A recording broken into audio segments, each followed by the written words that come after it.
พ่อของพ่อจังนั้นเราเป็นบ้าแม่นบ่บ่ปู่เจ้าเป็นบ้าเนาะก็แม่นนั่นแหละพ่อของพ่อเจ้าพยันแม่นบ่จักเด้ดนแล้วจะออกจากเฮือนหลังนั้นโดยเออ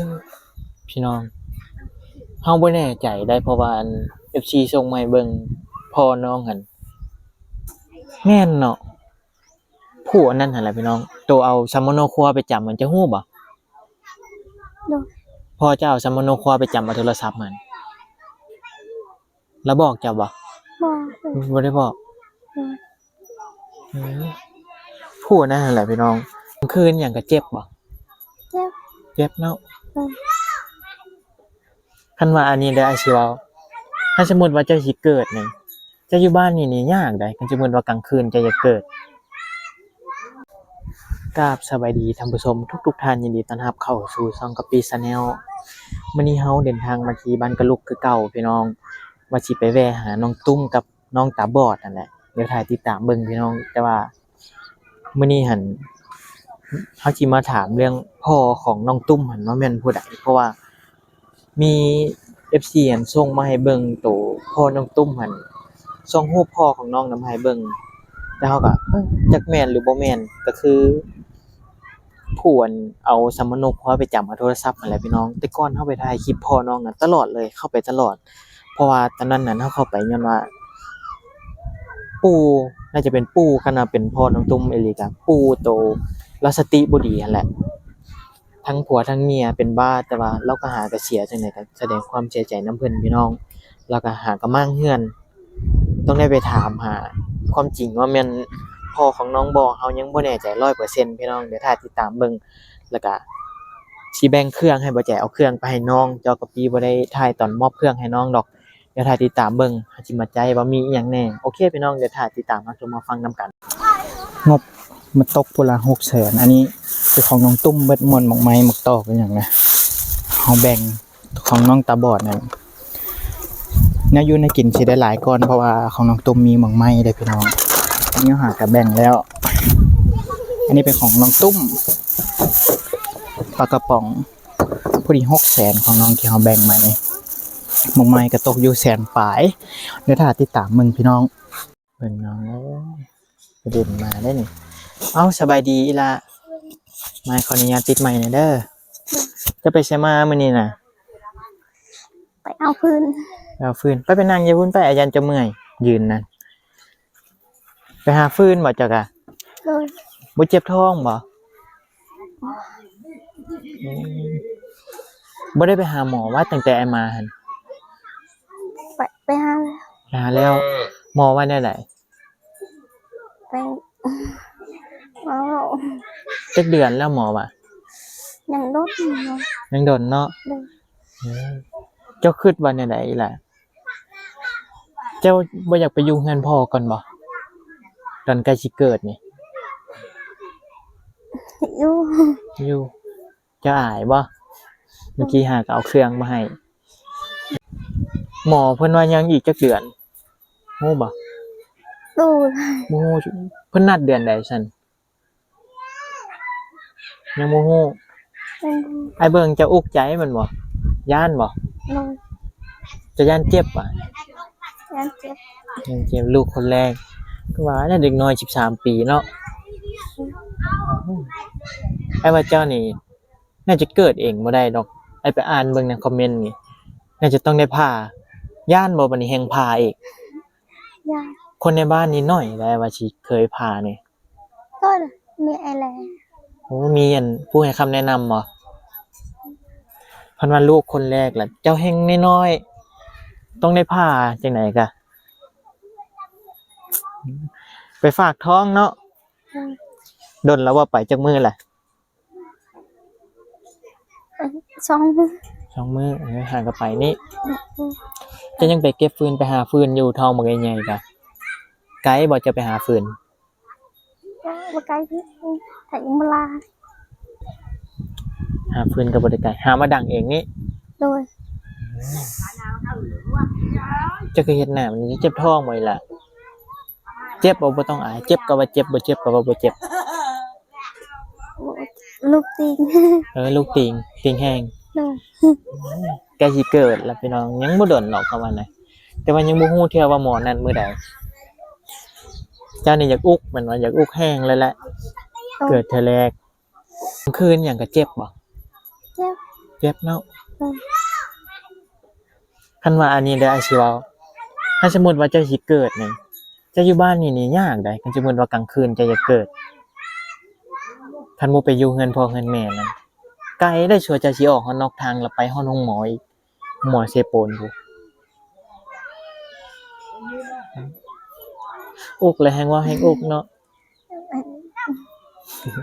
มันดังๆไหนล่ะบ่ได้ยินเสียงเฮือนพ่อเจ้าอยู่ไสล่ะ อยู่บ้านในห้อง ในห้อง โดย ผู้ใดอีหล่าพ่อเจ้านี่คือว่าเห็น FC ส่งมาให้เบิ่งแม่นชื่ออีหยังก็พ่อเจ้า ไปลืมเลย บ่ฮู้บ่ชื่อ โอ้ย แม่นบ่แม่นพ่อจะบ่ผู้มามื้อนั้นหั่นจะมีอ้ายเอ้ยน้องจักคนไอ้ถาม ไอ้น้อง ฮอดบ่แปด ฮอด แม่นบ่จักเด้เฮาบ่แน่ใจ โอ้โหจัง ตัวอันเฮาสิว่าเนี่ยพ่อของพ่อเจ้านั้นเราเป็นบ้าแม่นบ่ บ่ปู ปู่เจ้าเป็นบ้าเนาะ โดย ก็แม่นนั่นแหละพ่อของพ่อเจ้าเฮายันแม่นบ่จักเด้แม่นเนาะอันนั้นจะออกจากเฮือนจักปีแหละโดนละจะออกจากเฮือนหลังนั้น โดย พี่น้องเฮาบ่แน่ใจได้เพราะว่าอัน FC ส่งมาให้เบิ่งพ่อน้องหั่นแม่นเนาะผู้อันนั้นหั่นแหละพี่น้องตัวเอาซัมโมโนครัวไปจับมันจะฮู้บ่ โดย พ่อเจ้าเอาซัมโมโนครัวไปจับเอาโทรศัพท์มันแล้วบอกเจ้าบ่ บ่โดย บ่ได้บอก โดย ผู้อันนั้นหั่นแหละพี่น้อง แต่ว่าห่างจากบ้านนี่ก็ไกลเติบอยู่ไดตอนแรกนั่นข้อยคิดว่าพ่อเจ้านั้นมาเล่นบ่ฮู้ว่าเป็นพ่อเจ้าถามข้อยก็ถามแล้ววันเรามาหานั่นตะกี้ข้อยไปถ่ายคลิปพ่อเจ้าตลอดชื่อเขาชื่อหยังไปให้เราตลอดเลย แต่ว่าบ่เคยเห็นเจ้าจักเทื่อเจ้าเคยเห็นอ้ายอยู่บ่ โดย บ่เคย โดย แสดงว่าเจ้าบ่ได้อยู่บ้านนั้นแต่โดนแล้วเนาะ โดย แต่ว่าปู่เจ้านั้นเสียแล้วแม่นบ่ เชียร์ นี่น่าจะแม่น 100% แล้วพี่น้องบังเอิญแฮงโลกเข้ามากลมได้ล่ะเจ้าบ่อยากเมือเฮือนบ่ เมื่อ เอาไอ้ถามเนี่ยเจ้าเมืองเฮือนนี่ครั้งล่าสุดนี่ดนละ ต้น ฮอดบ่ปี บ่ บ่ฮอดเนาะ ฮอด มาเล่นนี่บ่ มะลิด เอ้าคันสมมุติว่ามื้อใกล้สิเกิดแล้วเจ้าไปอยู่เฮือนพ่อเฮือนแม่จังนั้นอยู่ได้บ่ บ่ได้ อยู่ได้เนาะเพิ่นบ่ได้เว้าหยังบ่ได้ผิดผีบ่ บ่ เจ้าบ่อยากไปอยู่พุ่นบ่ซั่นมันก็สิง่ายกว่านั้นล่ะ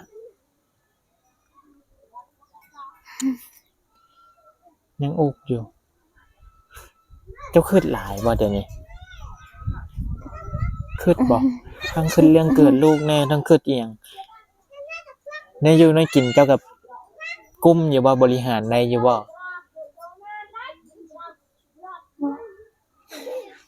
คืออันนี่ให้เอาเครื่องมาให้นี่เจ้ากุมในจักมื้ออีหล่านี่นะ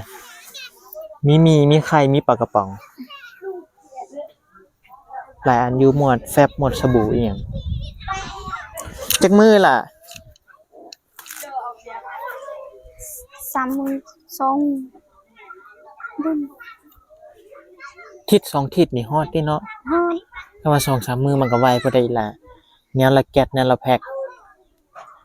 เพราะว่ามีบักไม้แน่จะยากบ่บักไม้ ยาก เขาซื้อมาให้หลายอันนะพี่น้องให้บักไม้เอามาให้ไอ้เบิ่งแหน่ดูว่ามีอีหยังแน่เจ้าเอาไว้แล้วบ่คันเอาไว้แล้วย่า ยังบ่ได้ เด้อไอ้สิบอกเจ้าเอาไว้กินจะเด้อหมดบักไม้หมกตองนะ คันว่าคนในบ้านนี่ก็คันบ่จำเป็นก็จะบอกผัวเจ้าก็ได้คันก็จะเมาเพราะว่ามื้อนั้นไอ้เห็นก็จะมาห่มเอาน้ำเจ้านะมันบ่แม่นได้แบบนั้นน่ะเพราะว่าเพิ่นซื้อมาให้เจ้ากินเด้เพิ่นอยากให้เจ้ากินผู้ใหญ่ใจดีอยากให้บำรุงลูกเจ้าหั่นแหละ โดย หมดบางไม้หมดตอกคันว่าคนในครอบครัวหมด เอื้อยหมด พ่อของผัวเจ้าก็แบ่งได้แบบนั้นน่ะเล็กๆน้อยๆคนในบ้านคนฮักแพงกันก็ดำเทื่อสองเทื่อกันว่าอันนั้นก็จะแบ่งตลอดแบ่งทุกคามันก็บ่ไหวได้เรื่องแบบนี้นะเพิ่นอยากให้เจ้าได้กินอืมหนาวบ่เฮือนนี่ นั่ง หนาวแห้งบ่ นั่งนั่ง อากาศมันเปลี่ยนพี่น้องหนาวลมเข้าไปล่ะ โดย อ้าแต่หลังน้อยคือเก่าแน่นอนลมเข้าใครแต่ยังมีผ้าห่มมีหยังเนาะ โดย ยังในกุ้มคันบ่มีผ้าห่มอีหยังนี่โอ้อุกแล้วนอนกับผัว เจ้ากะว่าสิอยู่นี่โดนบ่อยู่เฮือนหลังนี้เกิดลูกก็ยังอยู่แม่นบ่ กับยุ่ย โอ้ยบ่ฮู้ว่าน้องสิอยู่จนดนจังได๋เอ้าผัวเจ้ายังบ่ทันตอกบ่นี่ นั่ง ยังบ่ทันตอกอยู่ หลับว่าเป็ด อ้าวมื้อนั้นก็สอนแล้วเด้ซะ ก่อน ขึ้นบ่เป็นอีกแม่นบ่ โดย เฮ้ยแต่แค่คำแนะนำเพิ่นนั่นแหละขึ้นไปต่อกันนี่ซื่อนะเพราะว่าเฮาบ่ฮู้ว่าอากาศมันสิเป็นจังไดคือเมื่อก่อนนี่ร้อนแฮงแม่นบ่ โดย โคตรร้อนเลยพี่น้องแต่ว่ามื้อต่อมาผัดหนาวคือแนวนี้ต้องผิงไฟเจ้าก็ไปผิงไฟนำกับเจ้าบ่ โดย มันหนาว แต่ว่าเฮือนเจ้านี่แฮงหนาวกว่าเฮือนชุมาอีกเพราะว่ามันเป็นภูอยู่เทิงภูเด้ลมนี่บ่ให้เว้าเลยพี่น้อง แต่ว่าเฮาก็ย่านฝนมันหลอนตกกันแหละเปียกมันได้เครื่องของจะอยู่เฮือนนี่ถ้าฝนตกนี่จะสิเฮ็ดแนวใดล่ะลองคิดเบิ่งดูเปียกหมดจะสิไปนอนใช้กับฝนตก นอนนี่ นั่นนี่ โดย เจ้าบ่ย่านเครื่องของจะเปียกบ่ เอา หมดผ้าห่มหมดอีหยังนั้นมันถึงน้ำมันออกเฮ็ดได้บ่ได้เป็นตะนอนเลยคือ ของเก่าแล้วแรกคันว่ามันถึงน้ำน่ะถึงน้ำแล้วมันบ่แห้งเด้ โดย ฝนตกแห้งนี่บ่ได้รอดเลยนะเฮือนเจ้าโอ้ยอีหล่ะ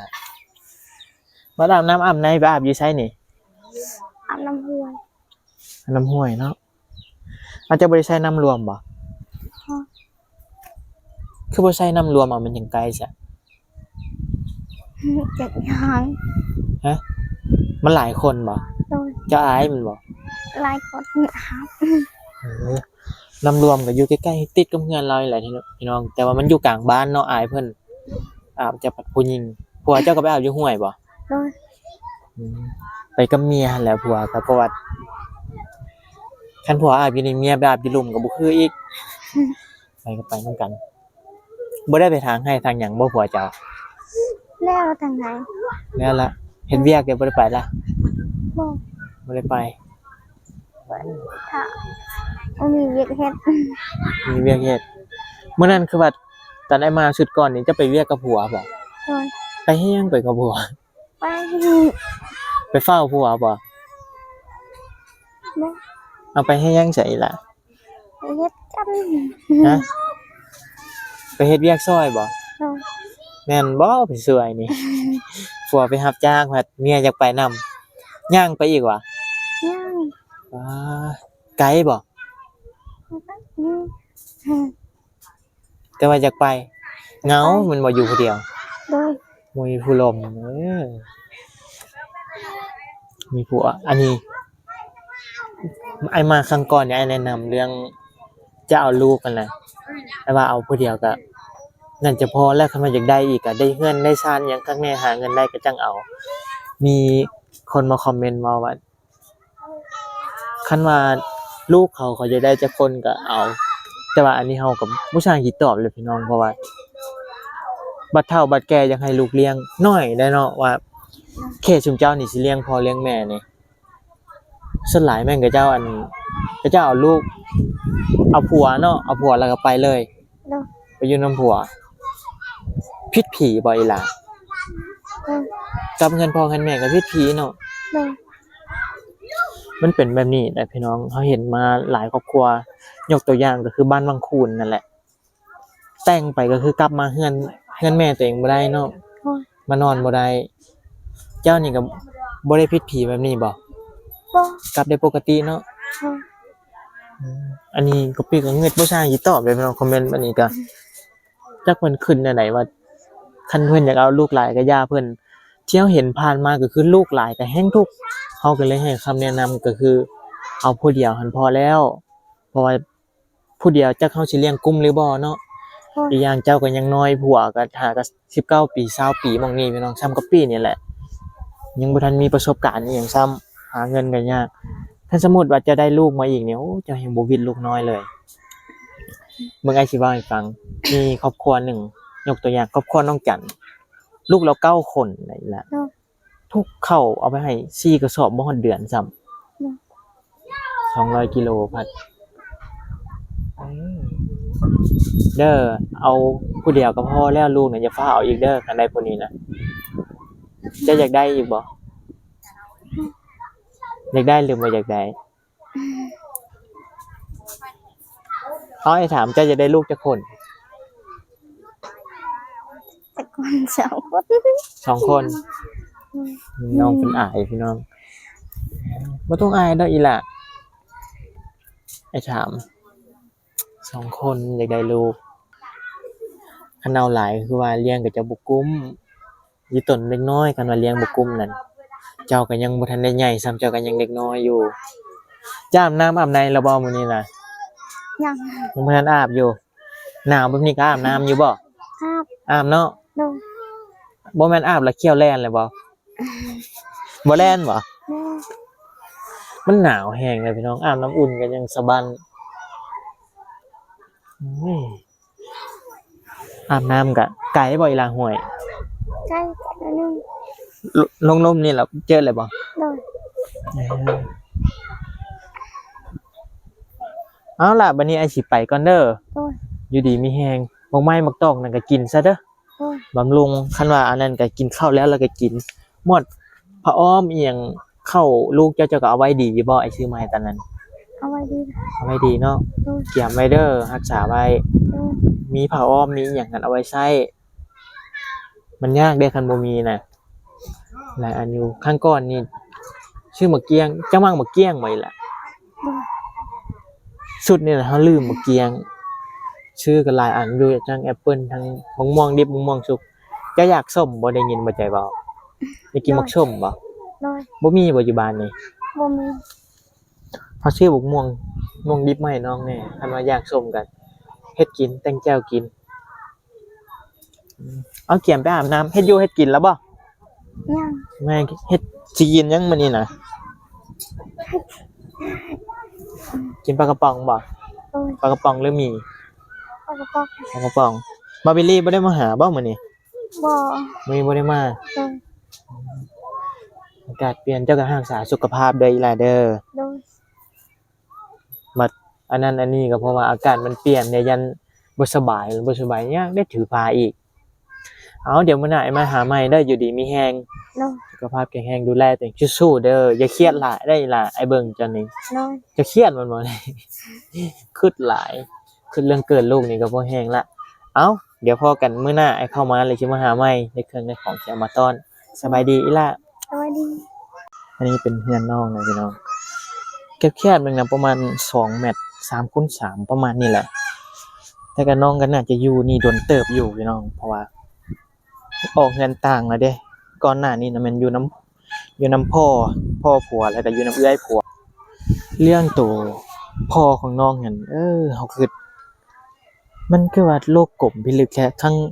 ก่อนหน้านี้น่ะเฮาไปหาพ่อน้องตลอดเลยนะพี่น้องไปถ่ายคลิปอันโตพ่อปู่ของน้องนั่นเป็นบ้าตัวสติบ่ดีทั้งสองผัวเมียแล้วก็ผู้เดียวกันนั่นแหละพี่น้องตัวเอาซัมโมโนครัวไปจำเอาโทรศัพท์นั่นแหละเพราะว่ามันคือมันโลกกลมใช่ป่ะตอนแรกกันมีคนส่งมาให้เบิ่งก็ปีกันยังบ่แน่ใจเพราะว่าจนได้มาถามมึงน้องนี่แหละ ก็สรุปว่าแม่นเป็นพ่อของน้อง แต่ว่าเฮาไปตลอดนั่นก็ยังบ่ทันได้เจอกับน้องเทื่อเพราะว่าน้องก็น่าจะออกจากเรือนดนแล้วไปเฮ็ดเวียกแต่น้อย แต่ก่อนนั้นน่าจะไปเฮ็ดเวียกอยู่ตลาดเสียโปนที่ว่าเคยถามก่อนหน้านี้นั้นลูกอ้ายกับน้องก็จังนำ8คนถ้าก็พี่จื้อบ่ผิดเด้เพราะว่าเราก็เลี้ยงลูกบ่กุ้มคือกันพี่น้องทั้งเลี้ยงพ่อเป็นบ้าอีกอุ๊กคันว่าอันนั้นก็เอ้าพี่น้องจังได๋ก็ขอให้ทุกท่านอยู่ดีมีแรงสุขภาพแข็งแรงผิดพลาดประการใดก็พี่ก็ต้องขอโทษขออภัยไว้ณที่นี้ถูกใจก็ฝากไลค์ฝากแชร์ฝากติดตามให้ก็พี่เด้อพี่น้องอันนี้ก็ใกล้สิค่ำแล้วแต่ว่าช่วงนี้อากาศหนาวอากาศเปลี่ยนคนบางคนก็คนบ่สบายก็หลายพี่น้องเอ้าดูแลสุขภาพนำกันเฮาก็พยายามขอขอบคุณขอขอบใจทางผู้ใหญ่ใจดี แล้วก็ท่านผู้ชมทุกท่านเครื่องของนี่ก็มื้อนี้ยังบ่ทันได้เอามาให้เพิ่นเพราะว่ามีเครื่องเอาไปให้เพิ่นแล้วน้องตุ้มกับน้องตาบอดนั้นผู้ละ600,000พี่น้องก็ซื้อเครื่องมาให้แต่ว่าตอนมอบเครื่องก็ปิดบ่ได้ถ่ายก็ถ้าติดตามเบิ่งช่องบ่ใจพี่น้องโอเคเดี๋ยวพบกันในคลิปหน้าสำหรับคลิปนี้ก็พี่สิขอตัวไปก่อนพี่น้องสบายดี